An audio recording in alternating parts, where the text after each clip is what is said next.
Okay, so barrel or not, I was thinking about this because of all your kids don't get to celebrate high school graduation in 2020. My poor daughter. How do you feel about the high school superlatives?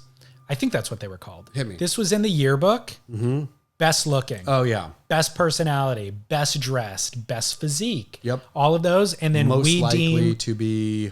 Exactly. Yeah. We deem these high schoolers the most popular at this thing. Yes. How do you feel about that having existed and now not having the opportunity in 2020? It makes me feel very sad that they don't have it. I think harsh judgment is what makes you better. I agree. Being judged ruthlessly and brutally by high your school peers. superlatives, barrel all day, every day. Roof dragging, standing up, arms high above your head, barrel. Okay. Being harsh judgment has never been a bad thing.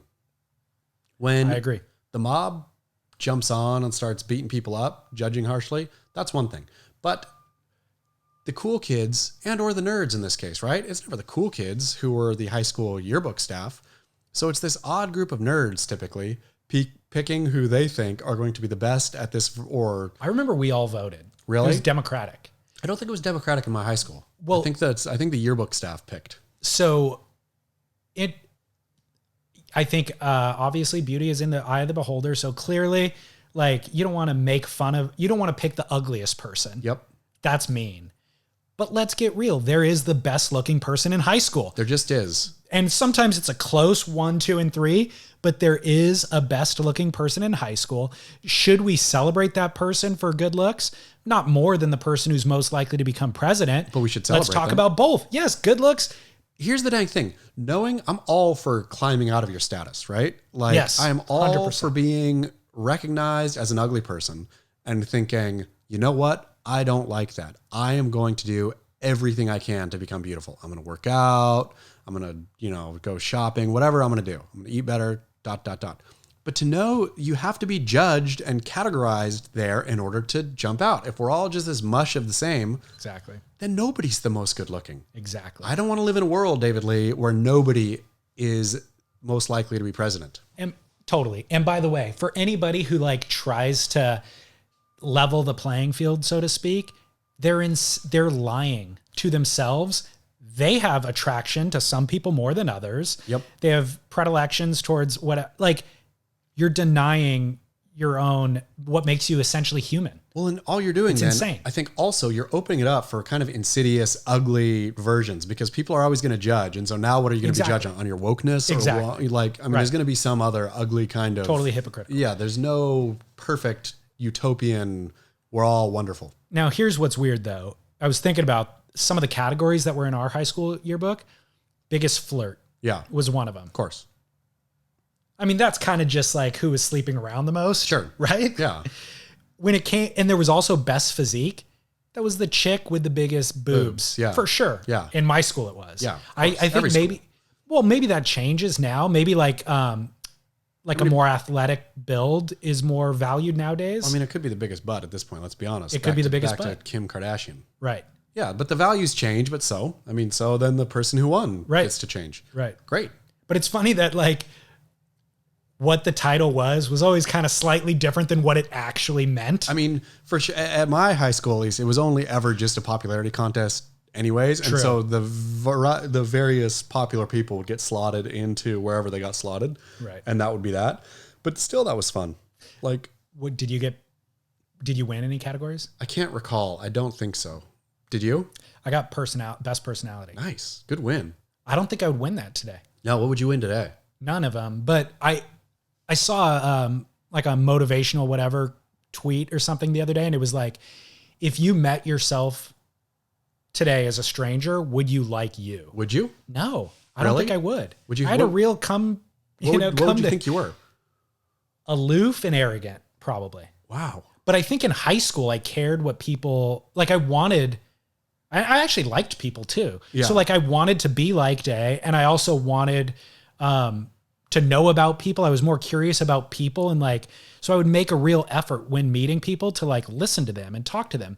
I think now I'm so exhausted from talking on the podcast. You don't care anymore. dude, if I go get my coffee, please don't talk to me. I just want to keep my head down. I don't want to talk. And I think that comes across as arrogant to people. Hearing my own dang voice, I can't stand, like, if I'm at a party, I'm so happy to shut up and quietly sit. Me too. Quietly sit and observe. Often that comes across as arrogant. I guess so. You know? So when I read that tweet, I was like, ugh, I wouldn't like me if I met me today. Am I going to change anything about it? No, probably not. My heart's in the right place. What do I care? Maybe your high school self has just had bad taste. I think my high school self was a better human being in a lot of ways. Yeah. With worse taste. Yeah, probably. At any rate, sad those kids won't get to experience that level of humiliation and or pride. Shame is always good for you. So good.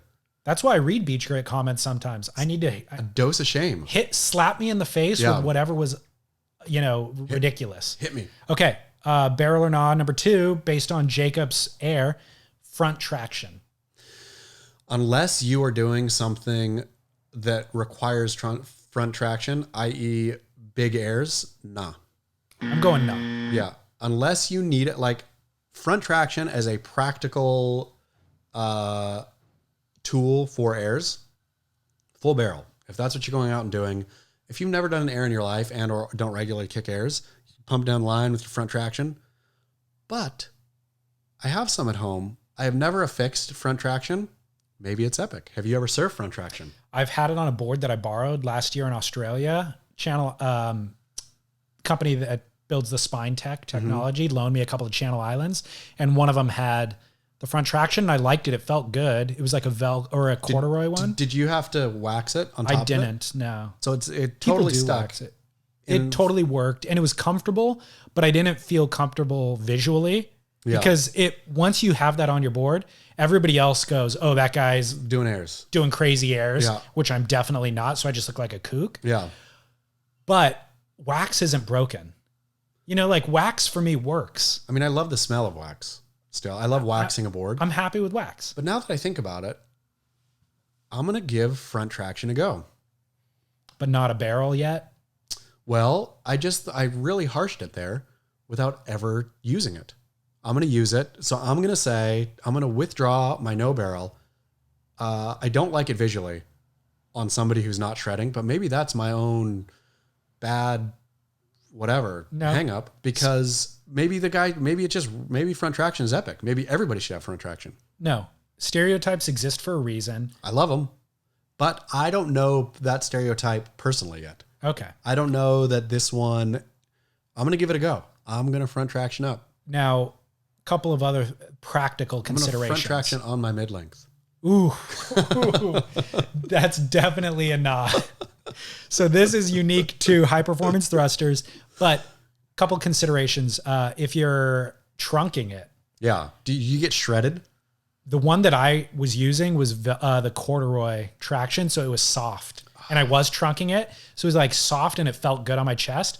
Whereas the diamonds, if you're used to wearing a wetsuit and then you go on a tropical surf trip, it takes you a few days to get used to that rashing on your stomach. For sure. Even when you're just using wax. Of course. Even more so on wax. And if you have chest hair, it gets in your chest hair. So the front traction would eliminate the wax in the chest hair.